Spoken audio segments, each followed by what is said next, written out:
मुंबई सपनों का शहर, बड़ी बड़ी इमारतें, बड़े बड़े लोग, बड़ी बड़ी हस्तियां, यह सब यहाँ के आकर्षक केंद्र है। लेकिन यह सब के अलावा यहाँ की हकीकत, यहाँ के झुग्गी झोपड़ी अभी है, जहाँ पर करोड़ों लोग रहते हैं।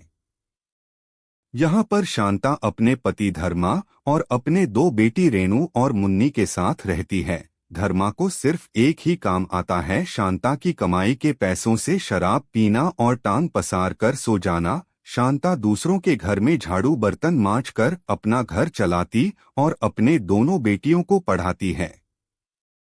एक बार की बात है, बरसात का मौसम था, बहुत जोरों से आंधी तूफान और बादल गरज रहे थे और 3-4 दिनों से लगातार बारिश हो रही। तभी शांता की दोनों बेटियां स्कूल से भीगते हुए घर, तब शांता उनसे कहती है, शांता, अरे तुम दोनों तो पूरे गीले हो गए, कहीं रुक क्यों नहीं गए?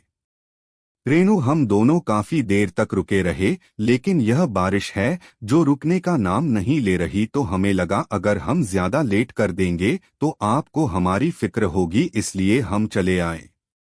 शांता, यह मुंबई की बारिश हम गरीबों का जीना हराम कर देती है। मुनी माँ, आपने पिछले साल कहा था कि आप हमारे लिए रेनकोट ला दोगे, अगर वह ला देती तो हम नहीं भीगेंगे। वह अपने दोनों बच्चों से कह तो दी थी कि रेनकोट ला देगी, लेकिन धर्मा की शराब से और घर के खर्चे से पैसे बचते ही नहीं थे कि वह रेनकोट खरीद सके। पिछले साल उसके दोनों बेटियों की तबीयत पानी में भीगने के वजह से खराब हो गई थी। वह सोच रही थी कि उन दोनों को कहीं से सेकंड हैंड रेनकोट खरीद के ला कर देगी। तभी धर्मा शराब की बोतल लिए घर पानी में भीगते हुए आया। धर्मा, शांता, अरे ओ शांता, कहाँ मर गई तू? शांता, मर जाती तो ही सही रहता, तुमसे पीछा तो छूटता। धर्मा, एक ऐसी बात कर रही है तू, क्या तुझे अपनी बेटियों की फिक्र नहीं है? शांता, मुझे तो है, लेकिन आपको नहीं है, पूरे दिन शराब शराब शराब।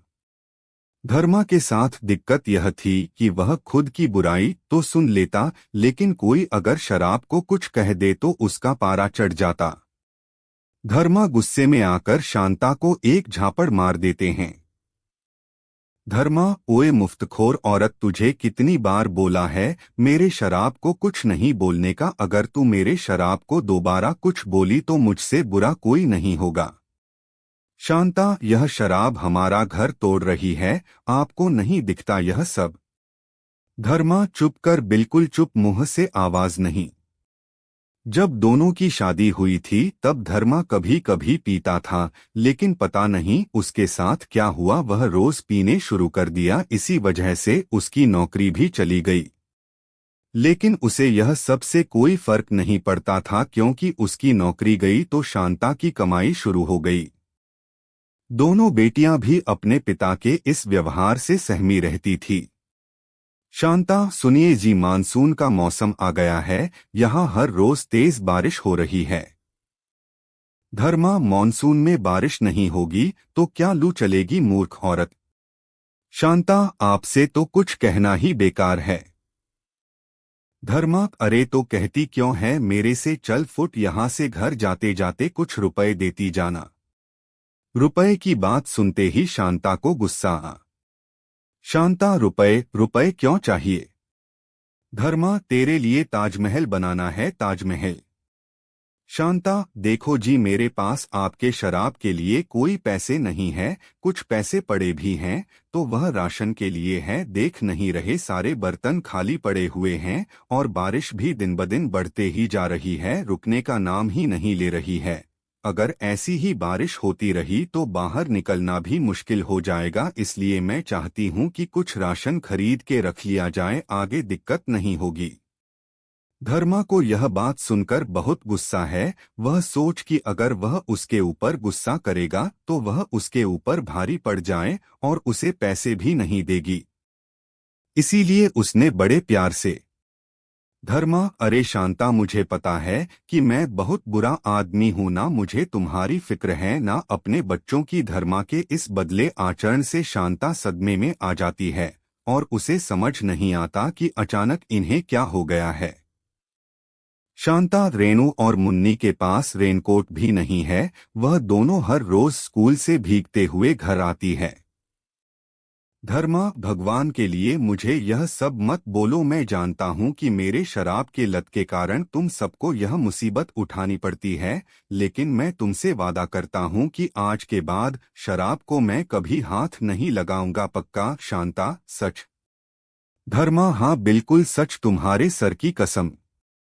शांता काम में जाने लगी। वह काम के लिए निकल ही रही थी कि धर्म आने उससे रोककर बोला, धर्मा, ओम। शांता, तुम कह रही थी कि तुम्हारे पास कुछ पैसे हैं, लाओ वह मुझे दे दो, मैं उससे घर का राशन और रेनू और मुन्नी के लिए रेनकोट ला दूंगा।